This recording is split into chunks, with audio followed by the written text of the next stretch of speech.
here's Shapiro on the competitive window going forward. Well, certainly having Vladdy under contract, addresses one of the biggest challenges that, to that window, the establishment of some other young players that have stepped up and contributed meaningfully.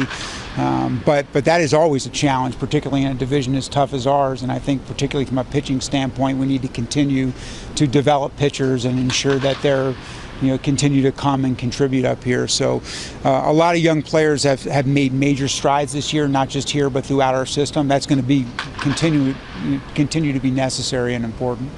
And really, that's what propels this story forward, doesn't it? Yeah, that's the other thing. I look at four things you need.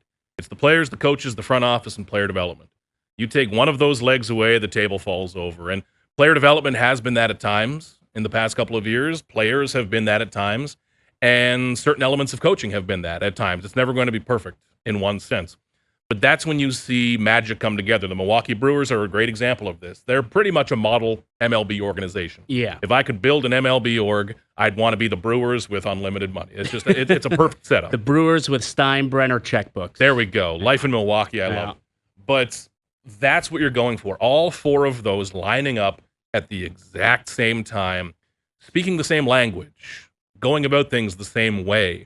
And I think that's really been the important part, because as players are arriving, they're not just players, they're Blue Jays players. They're trying to play this exact style of baseball instead of trying to either glue a bunch of individuals together or make them all play the same way. Hey, everyone hit singles. Addison Barger, go hit singles. No. I mean, my goodness, Addison Barger can bench me. Do not ask that man to hit singles.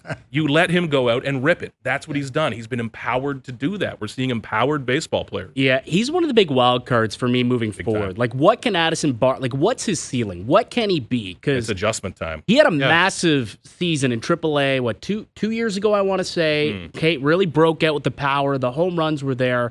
And then last year struggled mightily. Didn't make the team out of camp this year, but then got a call up early in the season, and he hasn't looked back. He has been swinging the stick as good as anyone on that Blue Jays team, and he has been extremely, extremely valuable to this offense to a point where now it's like, this guy's a real piece moving forward. Like, and that wasn't a guy 3 months ago, 5 months ago, we'll say, at the start of the season, that you thought, man, we're going to be talking about him playing ball in August, September, October.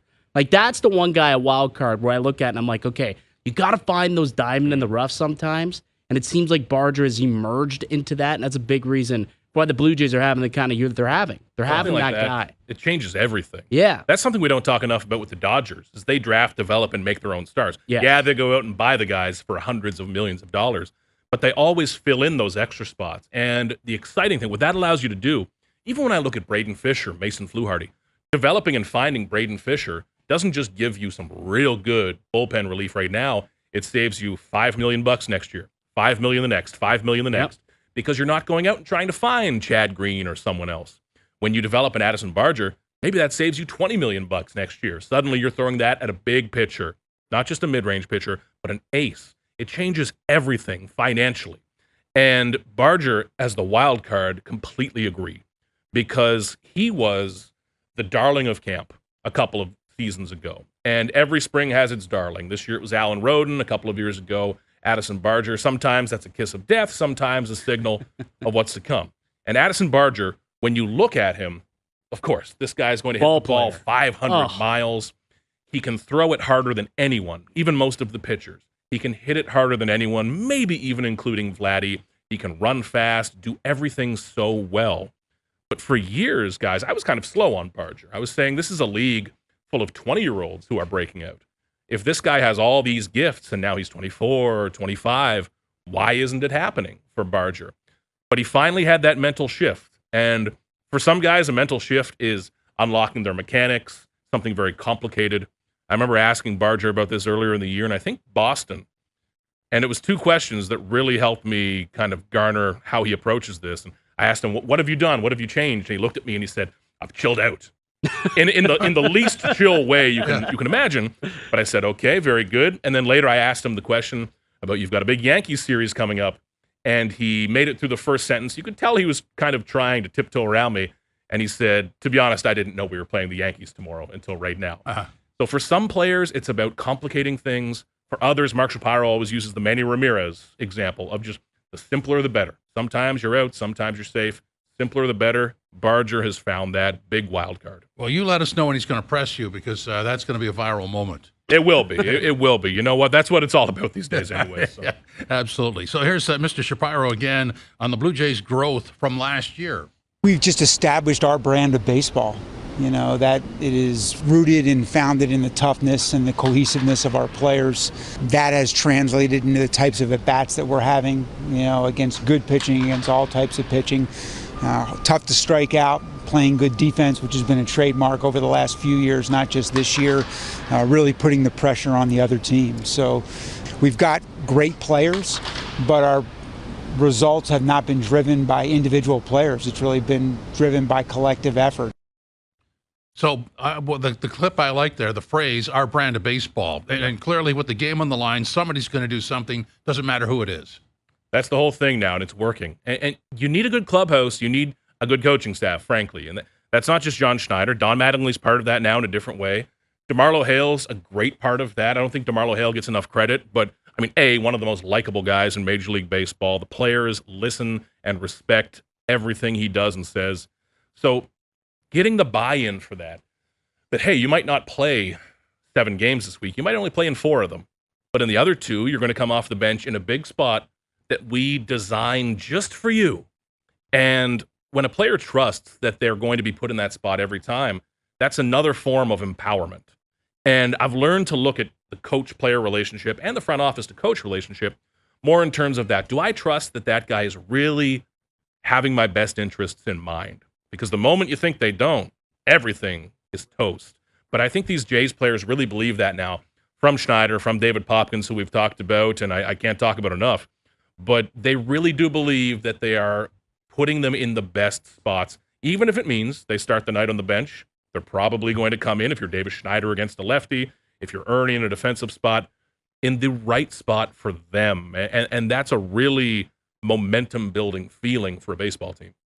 Let me just add some stuff that's just sort of breaking. George Springer is at the Rogers Center with the Jays, taking batting practice, running fielding as well. Club is hopeful he'll be cleared from a concussion protocol in the coming days. Will go out on rehab once cleared, likely multiple games. Manoah will start for the Bisons on Wednesday, aiming for 70 to 75 pitches. Bieber will start for Buffalo on Friday, 80 to 85 pitches is what they're looking at there. And Buddy Kennedy is designated for assignment to open a roster spot. They've activated Jimenez as well. He'll play second base, bat 9th against the Cubs tonight. All right. No shortage. No. So, Buddy Kennedy, or do we start with what? Go ahead. When we start with looking at the Bieber news is what I pick out of that immediately. Looking at the Friday timeline, because this is so important to how we map out the next couple of weeks with the Blue Jays. And if he is starting on Friday here, and we do some kind of back of the napkin math, that probably puts him in line, maybe with that opener, Miami. Yeah, mid-next week. At Miami Marlins, which would be on a full week of rest. Against, not so great a team that is not the Dodgers. Yeah, soft start. Yeah. But Bieber has looked fantastic, and that would line him up for a start against the mighty Brewers. Perfect timing. The end of the month, that last series, a big weekend series against what is now the best team in baseball. Everything's gone really well with Shane Bieber. And when they acquired him, I thought it might be one less start than we're seeing in the minor leagues. I thought it might have been pushed a little quicker. But that's the luxury of having the rotation the Blue Jays have. Yeah, Bieber's good, but the difference between Bieber and Barrios or Lauer is what? Maybe nothing. Yeah, for one like start. if they're fighting for a wild card spot, maybe they only give him 2 looks instead of 3 in Buffalo. So it's been a good build-up for him. So that puts him on track. That home debut end of the month, I was thinking about this yesterday, guys, the David Price debut in 15. I think that was August 3 against the Twins when he made that debut. That was an amazing game. One of the coolest regular season games we've seen in this city ever. And I don't think we've had one like that in a long time. There hasn't been that big boom midseason edition of that level. And I don't think Shane Bieber gets the level of buzz he deserves as a name. It might not be the flashiest name, but my God, trust me, this is one of the best pitchers in Major League Baseball. And that is one that if you've got the option to be at, will be a special one.